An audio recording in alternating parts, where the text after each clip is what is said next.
அன்பான சகோதர சகோதரி தேவ பிள்ளைகளே, கிறிஸ்துவின் மனவாட்டிகளே, உங்கள் அனைவருக்கும் நம் ஆண்டவராய் இயேசு கிறிஸ்துவின் கிருபையும் சமாதானமும் நம்மில் என்றும் உண்டாயிருப்பதாக. ஆமேன். இந்த நாளிலும் பரிசுத்தாவின் வெளிப்படுத்துகிற சத்தியத்திற்காக நன்றி செலுத்துவோம். இந்த நாளில் எந்த நம்பிக்கை? இந்த காரியத்தில் பார்த்தீங்கன்னா, நம்மளோட அநேக காரியம் உண்டா இருக்கிற வேளையிலும் நான் பரலோகம் போயிடுவேன், இயேசு கிறிஸ்து வரும்போது நான் பரலோகம் போயிடுவேன்னு நம்ம விசுவாசிக்கிறோமே, எந்த நம்பிக்கை? சரி, இந்த வார்த்தையை கூட பார்க்கலாம்.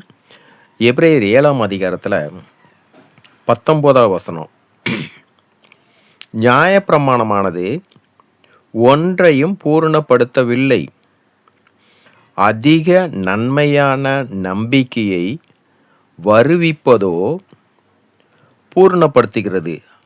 அந்த நம்பிக்கையினாலே தேவனிடத்தில் சேருகிறோம். அந்த நம்பிக்கை இங்கே அப்போ எந்த நம்பிக்கை?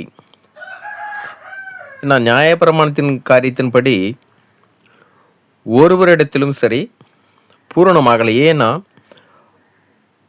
தேவன் கொடுத்த நியாயப்பிரமாணத்தின்படி நடக்க முடியல.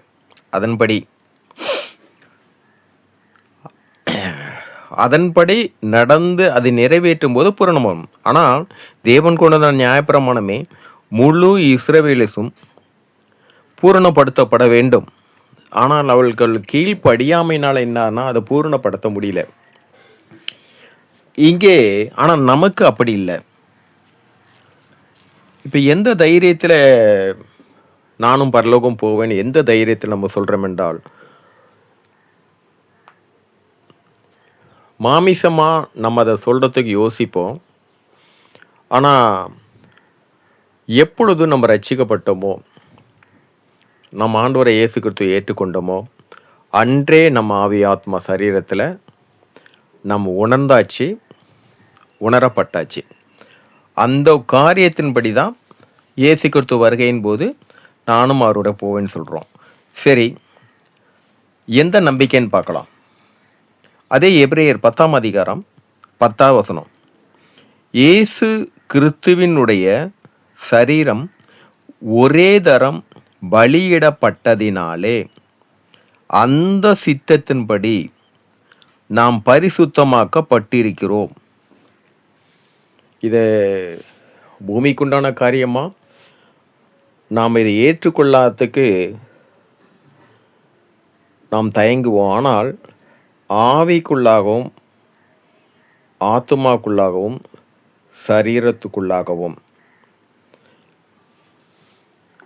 நாம் பரிசுத்தமாக்கப்பட்டிருக்கிறோம் என்று உள்ளான மனசில் நாம் விசுவாசிக்கிறதுனால தான் நம்மிலுள்ள அநேக குற்ற குறைகள் உண்டார்ந்த வேளையிலும் சரி, ஆனாலும் ஒன்றும் யோசிக்காமல் இயேசு கிறிஸ்து வரும்போது நானும் அவரோட பரலோகத்துக்கு போயிடுவேன்.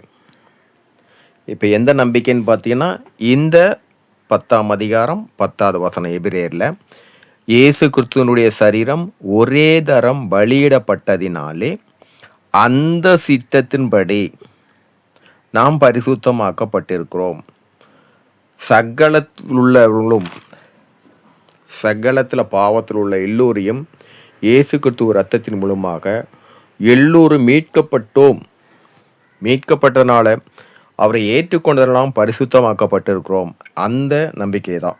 சரி, இந்த நாளிலும் பரிசுத்தாவின் வெளிப்படுத்தின சத்தியத்திற்காக நன்றி செலுத்துவோம். இந்த காரியத்தின் மூலம் எல்லாவற்றிலும் மூவரிலும் ஒருவராக இருக்க தேவனே, உம்முடைய நாமம் ஒன்றுக்க மகிமுண்டாதாக. ஆமென்.